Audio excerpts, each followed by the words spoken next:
Ayahuasca is not a trip. It is a journey. You trip because you are trying to find your footing. You can spend many lifetimes tripping, hoping that one day you will stumble upon the truth. A trip is always a short-lived experience, usually taken to get away, perhaps to escape it all, even for the shortest of time. The journey of life can be filled with many trips, but you wouldn't want to trip into a well, so why would you want to trip into the infinite cosmos?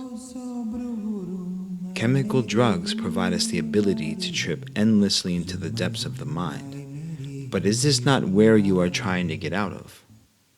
What is the goal? To trip out of your mind? Life is a journey, and what we search for is guidance. That is why people pray. They are calling for help. How long must we call out before we are heard? How loud must you scream in pain for your voice to reach the heavens you have been promised are listening? The only way out of the pain, suffering, and all other hells within the mind itself is by going inward, into the depths of the soul. For here we find the light. Here we hear that long-lost voice within that only you know. And just as we search for guidance when lost in the forest or within the wild jungles of the city, it is even more so important to find direction in the journey towards understanding eternal life. So what good is a guide who does not speak to you or even point in the direction in which you seek? Yet travel weary and with caution. The world is filled with guides who would point you away from the truth. It always has been. Since our earliest ancestors, they search for the same thing as you do now, and so too will it be the same for all of humanity into the distant and unknown future. It does not matter what stories you are taught, you will always have doubt.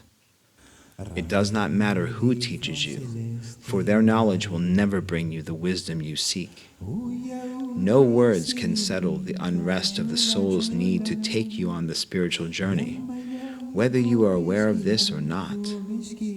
Many times the sick are not aware of the illness until it attacks them, and then it is a much deeper illness, which brings a much harder recovery. An unpredictably rocky road in the journey back towards normal. And what was it all for? Instead of asking how or why the illness occurred, ask yourself, how did you not see it within? Or was it always there? This is why insight is so important. If you spent a part of your time looking inward, would you not see a clearer perspective on that which you seek to understand outwardly? Is this not the reason the whole search began? The need to understand that which you see as separate from your identification of your very self.